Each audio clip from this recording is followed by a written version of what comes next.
Hello friends, मैं आपका दोस्त रितेश अपने MPPSC नोट्स इन हिंदी चैनल में आप सभी का स्वागत करता हूं।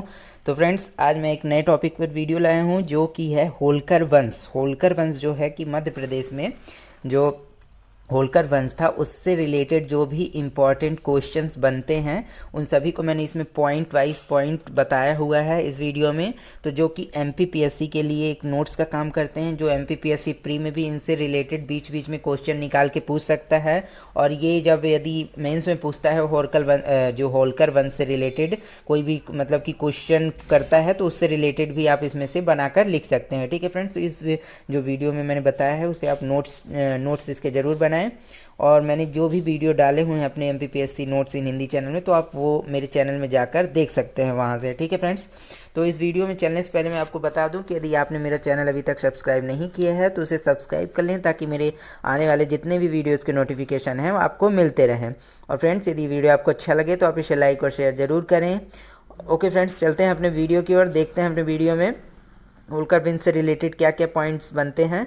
तो पहला पॉइंट है फ्रेंड्स, इसमें मुगल साम्राज्य के पतन के बाद मालवा में मराठा राज्य स्थापित हुआ। जैसा कि आपको पता है कि जब मुगल साम्राज्य का काफ़ी पतन होने लगा औरंगजेब के बाद, तो मध्य प्रदेश में जो क्या हुआ, मालवा वाले क्षेत्रों में मराठा राज्य, ठीक है फ्रेंड, जो महाराष्ट्र से शिवाजी का वंश, शिवाजी वाला वो था राज परिवार, मराठा जिन्हें कहा जाता था, तो उनका राज हो गया मालवा में। ठीक है फ्रेंड्स, और सेकंड पॉइंट क्या बनता है, तो 1727 ईस्वी में मल्हार राव होलकर को मालवा के 5 महलों की सनद प्राप्त हुई।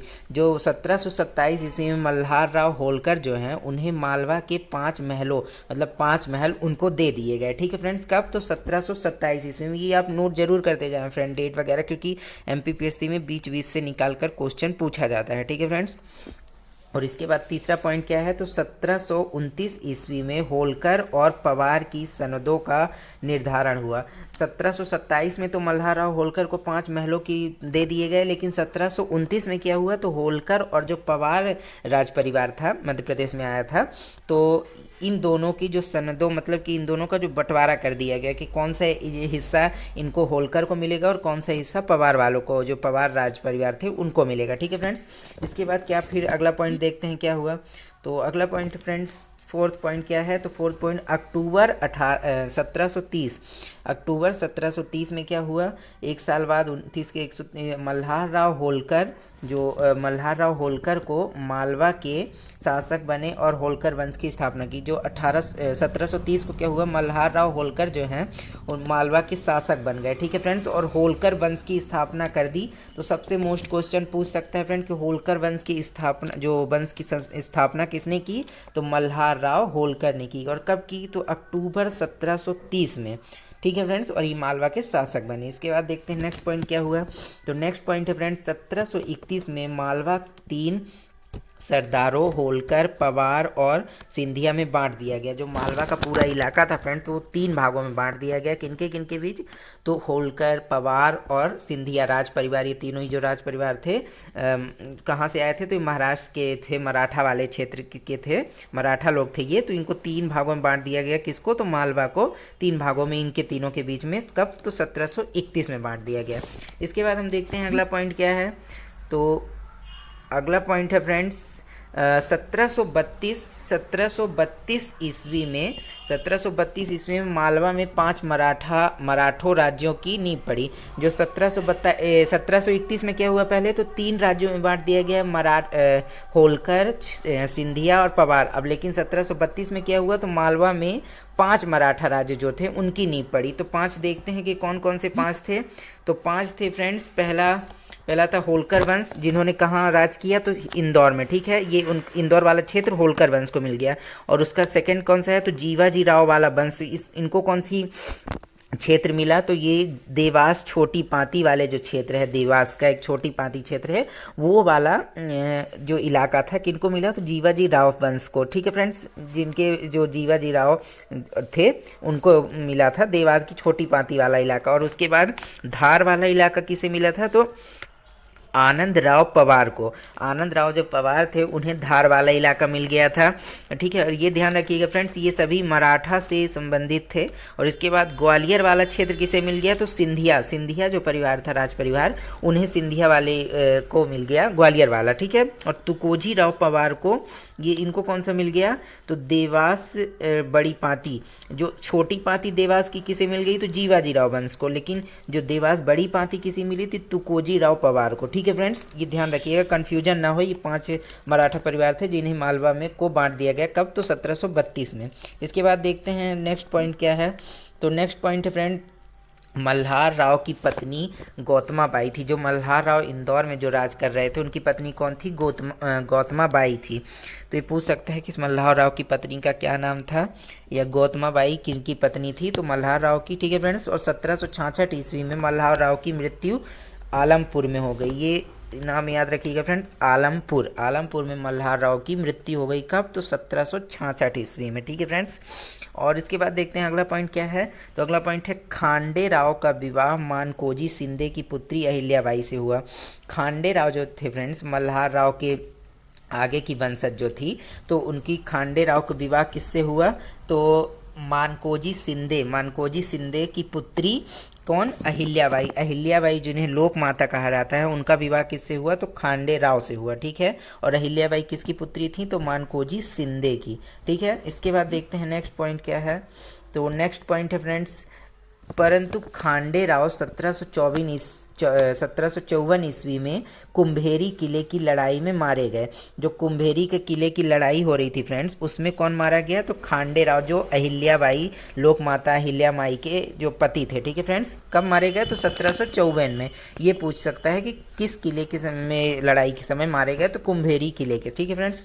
इसके बाद देखते हैं अगला पॉइंट क्या है। तो अगला पॉइंट है फ्रेंड, अहिल्याबाई ने पुत्र मालेराव और पुत्री मुक्ताबाई को जन्म दिया। अहिल्याबाई जो थी फ्रेंड, लोक माता अहिल्याबाई खांडेराव की पत्नी, उन्होंने किसे जन्म दिया, तो उनके एक पुत्र और एक पुत्री हुई। तो मालेराव उनके पुत्र का नाम था और पुत्री मुक्ताबाई था, ठीक है। पुत्री का जो नाम था मुक्ताबाई था। और मुक्ताबाई का विवाह यशवंत फड़से से हुआ। जो मुक्ताबाई उनकी पुत्री थी अहिल्याबाई की, उनका विवाह कैसे हुआ, तो यशवंत फड़से से।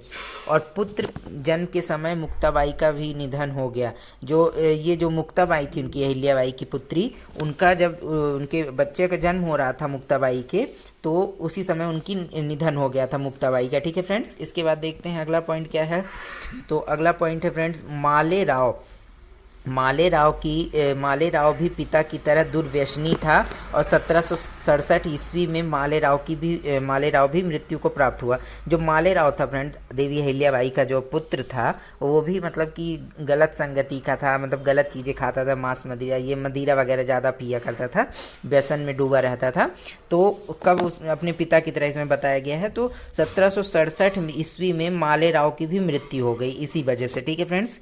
और इसके बाद देखते हैं अगला पॉइंट क्या है। तो तब अहिल्याबाई ने 1767 ईस्वी में शासन की बागडोर संभाली और तुकोजी राव को सेनापति नियुक्त किया। तो अहिल्याबाई ने क्या किया, 1767 ईस्वी में शासन की बागडोर संभाली। जब देखा कि उनका पुत्र भी नहीं रहा, उनकी पुत्री भी नहीं रही, और उनके पति जो थे वो पहले ही मर चुके थे, तो उन्होंने देखा तो कि अब गद्दी पर बैठने के लिए क्या किया जाए। तो उन्होंने 1767 ईस्वी में शासन की बागडोर संभाल ली। पूरे इंदौर की जो शासन था उसकी बागडोर संभाल ली और तुकोजी राव को सेनापति नियुक्त किया। जो तुकोजी राव एक थे उनके मतलब कि राज्य में, तो उन्हें सेनापति नियुक्त कर दिया, ठीक है फ्रेंड्स। और जिनकी मृत्यु 1797 में पूना में हो गई। जो तुकोजी राव थे फ्रेंड्स, सेनापति जिन्हें नियुक्त किया था तब अहिल्याबाई ने, उनकी मृत्यु कब हो गई, तो 1757 में। इसके बाद अगला पॉइंट क्या है। तो अगला पॉइंट देखते हैं क्या है।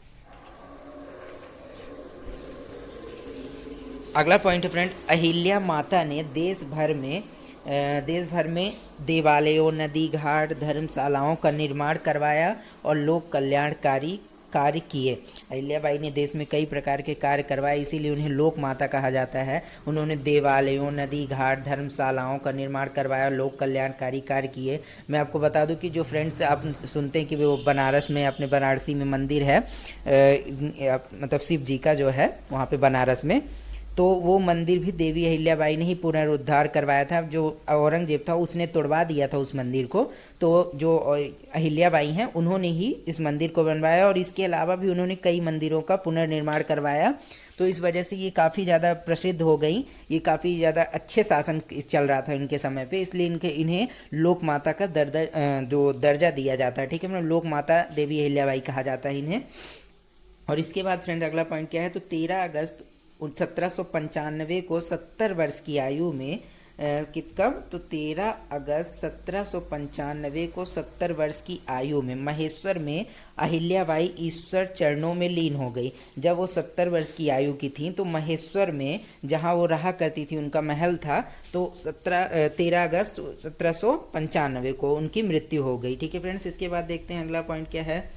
अगला पॉइंट है फ्रेंड्स, जन्म कब हुआ था इनका फ्रेंड्स, तो जन्म जो है 1735 में चौड़ी गांव अहमदनगर महाराष्ट्र में हुआ था। देवी अहिल्याबाई का जो जन्म हुआ था कब हुआ था, तो 1735 में अहमदनगर महाराष्ट्र में हुआ था। ठीक है फ्रेंड्स, इसके बाद अन्य शासक कौन थे यहाँ के, जो इनका होलकर वंश के जो राज परिवार था उनका, अहिल्याबाई के बाद अन्य शासक जो हुए वो कौन कौन से हुए, तो काशी राव और यशवंत राव, ये सब आगे के शासक होते गए। ठीक है फ्रेंड्स, और इसके बाद फिर क्या है, तो अगला पॉइंट है फ्रेंड्स, अंतिम शासक तुकोजी राव तृतीय ने राज्य का विलय भारत संघ में किया। जब भारत देश आज़ाद हुआ अंग्रेजों के चंगुल से, तो जब भारत राज्य आज़ाद हुआ तो होलकर वंश को जब विलय की बात आई भारत सरकार में, जो भारत में पूरे अधीन करने के लिए, तो उस समय कौन था होलकर वंश का शासक, तो तुकोजी राव तृतीय था, और इसने भारत संघ में सिंधिया जो होलकर वंश था उसका विलय कर दिया। ठीक है ना फ्रेंड्स, ये याद रखिएगा, सबसे महत्वपूर्ण क्वेश्चन बन रहा है कि किसने अपने जो होलकर वंश के जो राजा था, किस राजा ने भारत संघ में उनका विलय कर दिया, तो किसने किया, तो तुकोजी तृतीय ने। ठीक है फ्रेंड्स, तुकोजी राव जो तृतीय था उसने विलय किया भारत संघ में अपने राज्य को, जो होलकर वंश था उसको, पूरा राज्य जो था क्षेत्र उसको विलय कर दिया भारत संघ में। ठीक है फ्रेंड्स, इसके बाद अगला लास्ट पॉइंट क्या बनता है, तो होलकरों ने 200 वर्ष तक लगभग शासन किया था होलकरों ने। ठीक है फ्रेंड्स, होलकर वंश जो था 200 वर्षों तक लगभग शासन किया था उसने इंदौर वाले इलाके क्षेत्र में। ठीक है फ्रेंड्स, तो जितने भी पॉइंट्स मैंने बताया फ्रेंड्स ये काफ़ी इंपॉर्टेंट है, इससे एमपीपीएससी से रिलेटेड, प्री से भी रिलेटेड क्वेश्चन इसमें बनते हैं। और जो है आप मेंस में यदि पूछे कि होलकर वंश का इतिहास बताइए मध्य प्रदेश के परिप्रेक्ष्य में, तो वो इसमें भी, उससे भी आप इसमें जो बनाकर लिख सकते हैं उत्तर। ठीक है फ्रेंड, मेंस के लिए भी ये काम देगा, तो इसे आप नोट जरूर करें पूरा। तो आज के लिए इतना ही फ्रेंड्स, इसमें जो भी टॉपिक बनाया आप नोट कर लीजिए, और अगले जो मैं वीडियो बनाऊंगा तो उसमें मैं बताऊंगा कि जो सिंधिया वंश है उसका इतिहास क्या है मध्य प्रदेश के परिप्रेक्ष्य में, तो उसे भी आप ज़रूर देखिएगा। मैं जल्दी उसे कल या परसों तक मैं उस वीडियो को अपलोड कर दूंगा। तो ठीक है फ्रेंड्स, आज के लिए इतना ही था। और फ्रेंड्स मैं आपको बता दूं कि जो भी मैंने वीडियो डाले हैं इसमें, तो आप चाहे तो इसे देख सकते हैं प्लेलिस्ट में जाकर, और जो भी मैं आगे वीडियो डालूंगा तो उसके नोटिफिकेशन आपको मिलते रहेंगे। इसके लिए आप चैनल सब्सक्राइब कर लें। तो फ्रेंड्स आज के लिए इतना ही, मिलेंगे नेक्स्ट वीडियो में नए टॉपिक के साथ। Okay friends, bye bye.